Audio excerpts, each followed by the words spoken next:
At the outset, I would like to thank Guruji for organizing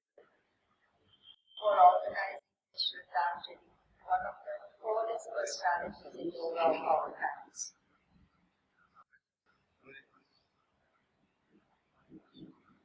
I was very fortunate and blessed to have learned yoga from Guruji. My association with him has been for over 25 years. What can one say about Guruji? Thanks to the media, social networking sites, Guruji is a well-known and a respected proponent of yoga, not only in India but all over the world. Dr. Shraddhanjali has enumerated some of the awards that he has received. He was also awarded the Padma Vibhushan by our Indian government. But what we don't know is that by now you must have read about it, that he has worked so hard and he has struggled so hard. He used to practice 10 hours a day, and that too sometimes when he did not get one single meal a day. In spite of not having food, in spite of not having the facilities, he didn't even have a room to practice. In one room, some 8-10 people used to stay. But still he persisted and he did not give up, and hence he has left us such a rich legacy. One can only be externally grateful to him. My journey in yoga began when I just finished my school and I went to India. I had no specific interest in yoga as such, but I was just very fat and all I wanted to do was reduce. And I had another friend who was very thin and she wanted to put on weight. So we thought between both of us, what is the best thing that we can find? And then we decided that yoga is the best thing that will help us in achieving both our goals. And then in my brother's school, there was a disciple of Guruji, B.K.S, Father Joe, who was teaching. And it was very close to my house, walking distance. We decided to join. It was Father Joe Pereira. He was also awarded Padma Shri recently for all the work that he has done, carrying on Guruji's work and for drug addicts and other things. So we started there with him. After some time, he said, now people can come to Guruji's classes also. By 78, we started going for Guruji's classes. People used to see him and then, used to get scared and not come for the class. Many people, he has a reputation or that of being a very strict teacher, a very harsh teacher. But if you actually did his classes, he was not at all harsh, but he was a very intense teacher. He would say that the fire in me should light the fire in you. And that was his reason for he knew each one's potential and he wanted that everybody should rise to their full potential and not be limited. And for that purpose, he would ensure that everybody did.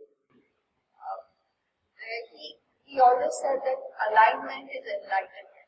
His emphasis was so much on alignment that how you can align yourself, with the physical, with the mind, with the spiritual, and that's how he does it. His touch was magical actually. People say that he used to be, ones who do not know, but his touch was very, very precise and like a surgeon's touch. A surgeon uses a knife or a scalpel just with the right amount of pressure at the right place with the right direction. And he would, when you were practicing, hey, what are you doing? Look this, lift this up. And that touch, make that part come alive. It would be sensitized. The pressure also on that touch, he did just the right amount to get the right kind of action that he had required to do. So, as a teacher, he was par excellence. And then, if there were 10 students, he would watch everybody. If there were 100 students, it's like he had 100 eyes for everybody. His vision would encompass everybody. Nobody could do even this much less in his class. One of the sessions, one of the persons reporting, he was sitting for pranayama, he sitting with his eyes closed. And then he would say, he opened his eyes, so Guruji was somewhere right in the back, and he shouted out his name and he said, why are you opening your eyes? So that much was his knowledge.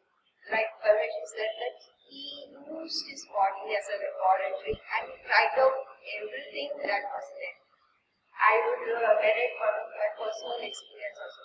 Once upon a time, I had this ear pain and jaw. It was paining, but I did not know. Every time I would open my jaw, there would be a bell-like ringing sound. With yawn also there was a sound. So once I went to the class, and then from somewhere, some corner it was, and then he said, hey, you are not closing your mouth properly.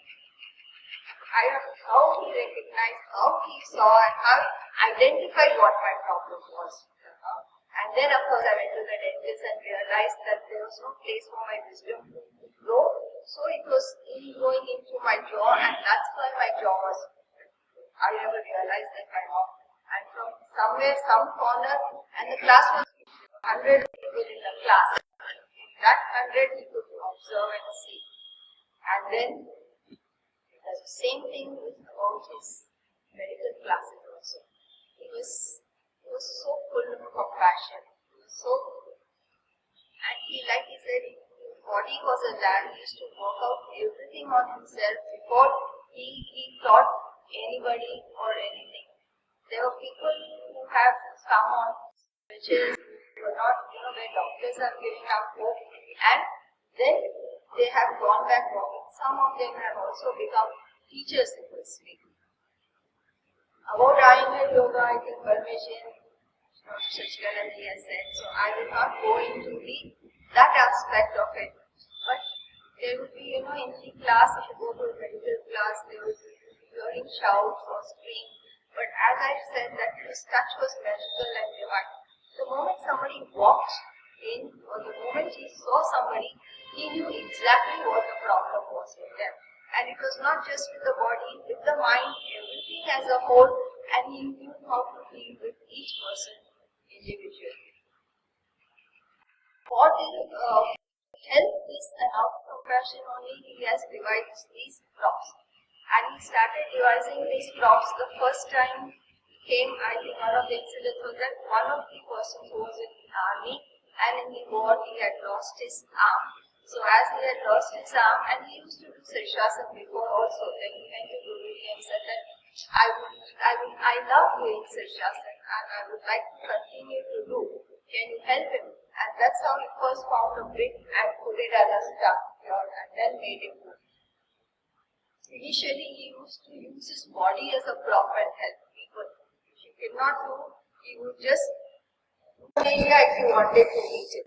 He would always be available. Of course, you could not disturb him when he was practicing or when he was in his house or when he was resting. But at all other times, he was available. He would be sitting outside his house, or he would, in the afternoons from 2:30 to 5:30, he would be in the library writing his books. But anybody could go and visit him. You didn't have to take an appointment. You didn't have to go through anybody. If you were sitting, you could just simply go and talk to him. After his practice, he would come and sit down for some time. So there also people could speak to him. Another thing was that he said that he had to be an inspiration. He didn't do that, but he was a very open person. He used to practice in front of everybody. His personal practice was also in the hall. Where the classes were going on, in one corner he would be continuing his practice and he would be doing there. And from there he would be watching everybody. And if he would see anything or anybody is doing anything wrong, he would come and correct it. In fact, there were times when his daughter's class, there was a ladies' class also, which she was not well at that time and she could not take the class. But his practice time, 9:30 to 11:30, he was practice, and being in that asana, he used to take the class, cross his grandmother used to tell. And he would be staying in Sirshasan 10 minutes, 15 minutes, Viparit Dandasana, and he used to wonder that there were so many people in the class. He was going somewhere over here at his bed, and then he would exactly know what we were missing out, or what was that which was not being correctly, and then again in the next time we point out, hey, this they are not doing correctly, tell them. So that much was there, that much knowledge he had about the body, about the human being. So he was open to all, and I still remember his laughter and his smile. I think from the picture also you can see. His laughter we will be missing. He said something and laugh, and he made everybody feel important. It's not just me because I'm telling my experiences, but he gave a warm welcome to everyone. Each one felt, whether they knew him more or that they were special, they were important to him, and they were touched by him. So that was his speciality. There were thousands and millions of people whose lives he must have touched, and this quality of his was a very inspiring quality. He made you feel so comfortable, except for in the class when he was doing, he did not allow you to go below your potential.